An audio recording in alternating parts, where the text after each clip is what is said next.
apa, segala macem gitu. Terus juga kayak grup vokal, jadi setiap Natal tuh aku pasti isi acara dan, tapi itu tuh nggak bikin aku tuh kayak jadi mengenal Tuhan, enggak. Dan dari SD, SMP, SMA itu pelajaran agama selalu menjelaskan tentang Alkitab, tapi tuh nggak ada yang masuk di otakku gitu loh. Jadi sampai dengan detik ini bisa dibilang aku tuh masih, meraba-raba gitu untuk Alkitab ya, untuk firman, ayat firman Tuhan itu semua aku masih harus banyak banget belajar karena sampai dengan hari ini tuh aku masih kayak, iya baru bayi rohani lah istilahnya. Lalu, sampai SMP, SMA itu aku tetep memang aku suka lagu-lagu rohani tapi tidak menggoyahkan iman aku di agamaku yang lama gitu. Jadi di agamaku yang lama itu keluarga memang sembayang Konghucu, tapi aku sendiri dari SD, dulu itu sama cici sepupu. Jadi emang, kita aja yang ke vihara gitu loh, ke vihara belajar, kayak Buddha Buddha, Gautama gitu deh. Mirip-mirip kayak gereja, jadi setiap hari Minggu kebaktian, kita tuh baca parita gitu kan. Nah, jadi aku dan cici sepupuku yang beda. Sedangkan yang lain itu, ya sembayang gitu, sembayang bener-bener sembayangin patung-patung, tapi aku juga tetap ikut sembayang, tradisi ya, tradisi. Terus, singkat cerita tuh nggak menggoyahkan aku sama sekali sampai aku tamat SMA, sampai aku kuliah pun, aku kuliah di, sekolah tinggi, Katolik deh, Katolik apa Kristen, pokoknya ya tetap berbau-bau Yesus gitu, tapi tetap juga aku tidak goyah. Singkat cerita lagi sampai dengan aku menikah itu, menikahnya di vihara dan, berjalannya waktu, aku punya anak pertama, punya anak kedua. Nah, anak pertama ini waktu dia, 1 tahun lebih aku udah sekolahin, tapi sekolah kayak playgroup main-main aja gitu. Terus waktu dia menjelang TKB, ke saat itu aku coba daftarin dia, sekolah kalau ada yang tahu ya. Sekolah itu yayasan Buddhis yang besar banget sih gedungnya di Pantai Indah Kapuk. Waktu itu aku daftarin bareng dengan dedeknya yang cewek. Adiknya yang cewek, saat itu 1,5 tahun aku coba daftarin diterima, langsung diterima. Jadi saat dia 2 tahun, dia udah mulai sekolah. Nah, yang kokonya ini, waktu dia TK 2, aku mau pindahin ke sana, ditolak. Lalu aku daftarin lagi ditolak. Aku juga nggak tahu ya, maksudnya ini apakah emang udah jalannya, ya aku juga nggak tahu gitu. Terus, akhirnya aku dapat broadcast-an, dapat inilah info dari teman-teman juga, mami-mami gitu, bahwa school yang tadinya di Karawaci akan buka cabang di Pluit.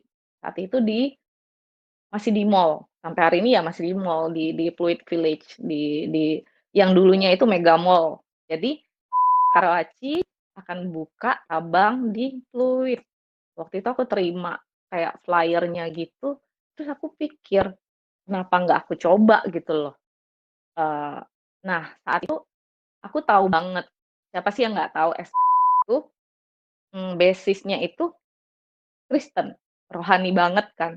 Cuma waktu itu aku berpikir bahwa ya udahlah, kita kan ambil kayak pengajarannya, mereka bagus gitu, internasional segala macam. Kalau untuk agama, aku percaya sekali saat itu, anakku nggak akan terpengaruh, seperti diriku gitu. Seperti aku tuh dari SD, SMP, SMA bener-bener aku tuh nggak mau pindah sekolah karena aku nggak mau ribet orangnya. Jadi bener-bener di satu sekolah sampai tamat SMA, tapi aku bener-bener tidak tergoyahkan gitu imanku. Jadi aku pikir anakku akan sama gitu kan.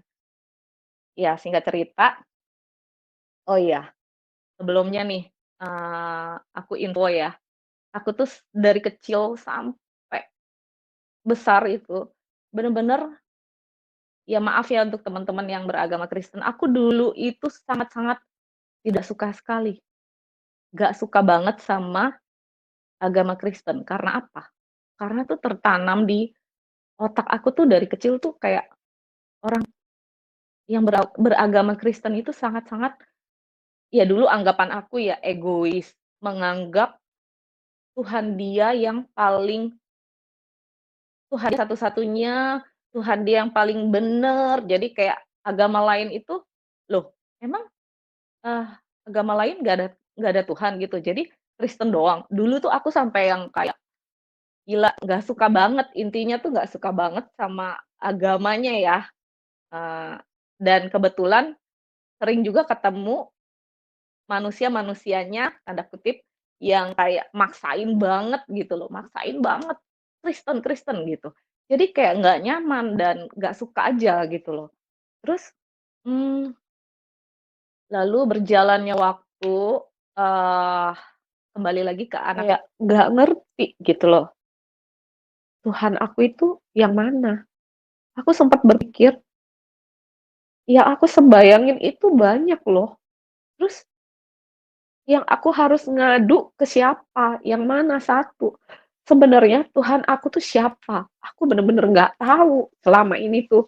Dari kecil aku sering nonton film film tentang, Dewi Kuan Im segala macem, dan aku suka banget memang. Sampai waktu kecil, waktu aku SD, aku inget banget aku tuh mimpi mimpi, eee, aku lagi lari, masih kecil aku lari sama teman-teman, aku mendengar di langit itu banyak kayak kalau kalau kalian tahu barongsai-barongsai gitu kan, sama genderang-genderang musik-musik Cina gitu, mereka lagi kayak menari-nari di langit, itu semua dewa keluar. Ada Sun Gokong, ada kayak wah pokoknya dulu kecil tuh bener-bener aku melihat itu semua gitu loh. Cuman pas di satu titik ini, di 2018 ini, aku tuh kayak mikir, eee, Tuhan aku itu yang mana sih gitu loh.